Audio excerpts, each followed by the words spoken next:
नमस्कार। आप देख रहे हैं इंडियन न्यूज फ्रीक्वेंसी और आपके साथ मैं हूं मेघा। राहुल गांधी नेता प्रतिपक्ष के बारे में आए दिन कुछ ना कुछ भारतीय जनता पार्टी का आईटी सेल कहते रहता है। अब इसको लेकर राहुल गांधी की एक बात को लेकर उनके विवाद का कारण बन गई है। यानी राहुल गांधी ने एक बात कह दी है जिसको लेकर तोड़ मरोड़ करके आईटी सेल ने इस प्रकार से पेश किया है जैसे राहुल गांधी ने कोई देश विरोधी बात कह दी हो। क्या अल्पसंख्यकों के अधिकार के बारे में बात करना देश विरोधी है? क्या एक समुदाय को मेन स्ट्रीम तक लाने की बात करना या उन्हें संरक्षण देने की बात, उनके हक की बात करना क्या देश विरोधी गतिविधि है? और अगर ऐसा है तो फिर तो कांग्रेस और विपक्षी जो है वो सबसे बड़ी देशद्रोही है, क्योंकि विपक्षी ऐसे हैं जो हमेशा सरकार से सवाल पूछते हैं, हमेशा बेरोजगारी पर सवाल, महंगाई पर सवाल, अल्पसंख्यकों के अधिकार पे सवाल पूछते ही रहते हैं। तो क्या आप विपक्ष के तमाम नेताओं को देशद्रोही बता देंगे?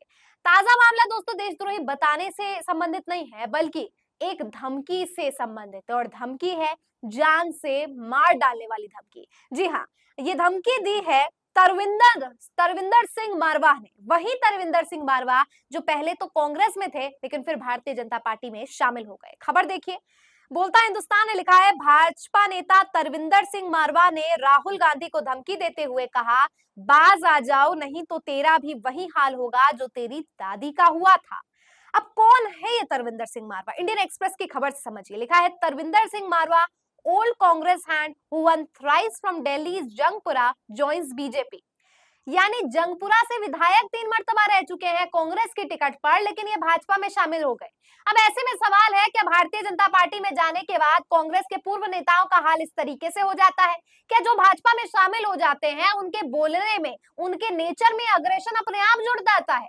और अगर तरविंदर सिंह मारवा की तरफदारी भारतीय जनता पार्टी नहीं कर रही है तो भारतीय जनता पार्टी को कहना चाहिए कि तरविंदर सिंह मारवा को माफी मांगनी होगी, और साथ ही बीजेपी को भी माफी मांगनी चाहिए कि इस तरीके की बात कही गई है और इसका घोर निंदा करना चाहिए। लेकिन आपको बता दूं, भारतीय जनता पार्टी की तरफ से कोई भी प्रतिक्रिया दर्ज नहीं की गई है, और ये तो सोशल मीडिया है जिसकी वजह से हमें पता चल रहा है कि किस तरीके का नफरत फैलाने का काम ये बीजेपी के इकोसिस्टम में किया जा रहा है। अब इसको लेकर क्या भारतीय जनता पार्टी के नेता कह रहे हैं मैं आपको बताती हूँ। सबसे पहले पवन खेड़ा देखिए। पवन खेड़ा जो है वो कांग्रेस के है, कांग्रेस के प्रवक्ता है। वो कह रहे हैं, प्रधानमंत्री जी, ये है पिछले 10 साल की आपकी राजनीति का परिणाम, यह है आपका योगदान और यह है आपकी विरासत। बड़ा गर्व हो रहा होगा आपके इस लाडले को पर आपको। वैसे आपका यह नेता किसके मन की बात कर रहा है? अब देखिए, जो मैं आपको पढ़ाने वाली हूँ ट्वीट्स, वो सभी कांग्रेस और आम जनता और वरिष्ठ पत्रकार लोगों के ट्वीट्स है। भारतीय जनता पार्टी के ट्वीट्स के नाम पर आपको क्या दिखाऊं? किसी ने कुछ कहा ही नहीं। आगे देखिए, कांग्रेस ने लिखा है, भारत की सत्ताधारी पार्टी भारत के नेता विपक्ष को जान से मारने की धमकी दे रही है और पूरा विश्व सुन रहा है। बीजेपी का एक नेता बीजेपी का झंडा लिए राहुल गांधी जी को जान से मारने की धमकी दे रहा है। इसके लिए नरेंद्र मोदी और अमित शाह पूरी तरीके से जिम्मेदार है। आपको इसका जवाब देना होगा। पूरी दुनिया आपके जवाब का इंतजार कर रही है। इसके बाद आलोक शर्मा ने लिखा है, दिल्ली भाजपा नेता और पूर्व विधायक तरविंदर सिंह मारवाह जिस तरह की भाषा बोल रहे हैं वह नेता विपक्ष के खिलाफ षड्यंत्र का संकेत है।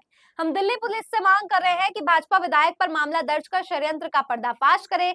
हम इसे कतई बर्दाश्त नहीं करेंगे। इसके बाद सुरेंद्र राजपूत लिखते हैं, राहुल गांधी को सीधे सीधे मारने की धमकी देश को गृह युद्ध में ढकेलने की देशद्रोही साजिश है जो भाजपा नेता कर रहा है। दिल्ली बीजेपी का नेता और पूर्व विधायक तरविंदर सिंह मारवाह ने आज प्रदर्शन के दौरान कहा कि राहुल गांधी बाज आ जा, नहीं तो आने वाले टाइम में तेरा भी हाल तेरी दादी की तरह होगा। बीजेपी का यह नेता खुलेआम देश के नेता प्रतिपक्ष की हत्या की धमकी दे रहा है। नरेंद्र मोदी जी, अपने पार्टी के इस नेता की धमकी पर आप चुप नहीं रह सकते। ये बेहद गंभीर मामला है। आपकी पार्टी की नफरत की फैक्ट्री का ये प्रोडक्ट है। इस पर कार्रवाई ही होनी चाहिए। तो ये पूरी तरीके से जो है बताया गया है, चाहे पवन खेड़ा हो, कांग्रेस हो, चाहे आलोक शर्मा हो, सुरेंद्र राजपूत हो, सबने अपनी प्रतिक्रिया इस पर जाहिर की है। लेकिन हम आपको बताते हैं कि है क्या सच? क्या सिखों के बारे में इस तरीके की बात कही गई है या राहुल गांधी को बदनाम करने की साजिश कही जा रही है? देखिए, स्क्रीन पर नजर डालिए। राहुल गांधी ने सिख समुदाय को लेकर क्या बयान दिया जिसकी वजह से विवादों में वो घिर गए? वॉशिंगटन के वर्जीनिया उपनगर में हंडोग में भारतीय अमेरिकी समुदाय के सैकड़ों लोगों को संबोधित करते हुए राहुल गांधी ने आरोप लगाया कि राष्ट्रीय स्वयंसेवक संघ कुछ धर्मों, भाषा और समुदायों को अन्य तुलना में कमतर मानता है।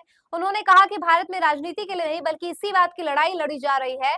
उन्होंने कहा कि सबसे पहले आपको ये समझना होगा कि लड़ाई किस बारे में है, लड़ाई राजनीति के बारे में नहीं है। राहुल ने वहां पहली पंक्ति में दर्शकों के बीच बैठे एक सिख व्यक्ति से पूछा, मेरे पगड़ीधारी भाई आपका क्या नाम है? कांग्रेस नेता ने कहा, लड़ाई इस बात की है कि क्या एक सिख को भारत में पगड़ी या कड़ा पहनने का अधिकार है या नहीं, या एक सिख के रूप में वह गुरुद्वारा जा सकता है या नहीं। लड़ाई इसी बात के लिए है और यह सिर्फ उनके लिए ही नहीं है बल्कि सभी धर्मों के लिए है। राहुल गांधी अमेरिका के 4 दिवसीय दौरे पर है। शनिवार से शुरू हुई इस उनकी यात्रा का पहला पड़ाव डसाल था और यह सोमवार को वॉशिंगटन पहुंचे हैं। डलास था, डलास के बाद वॉशिंगटन पहुंचे और ये पूरा का पूरा मामला है जिसमें राहुल गांधी ने बात कही है। तो मुझे बताइए कमेंट करके कि आपको क्या राहुल गांधी का बयान विवादित लग रहा है कि राहुल गांधी ने अधिकारों की संरक्षण की, अल्पसंख्यकों की बात कर दी, तो इसमें क्या गलत कर दिया, गुनाह कर दिया, देश विरोधी बात कह दिया? आखिर भारतीय जनता पार्टी राहुल गांधी को क्यों फंसाने का प्रयास कर रही है कि चुनाव अपने दम पर, अपने मुद्दों पर नहीं लड़ पाती भाजपा, लिहाजा भाजपा को हमेशा नीचा गिराने का काम ही करना पड़ता है? कमेंट करके बताइए क्या है आपकी राय इस पूरी खबर पर। फिलहाल मुझे दीजिए इजाजत और देखते रहिए इंडियन न्यूज फ्रीक्वेंसी। धन्यवाद।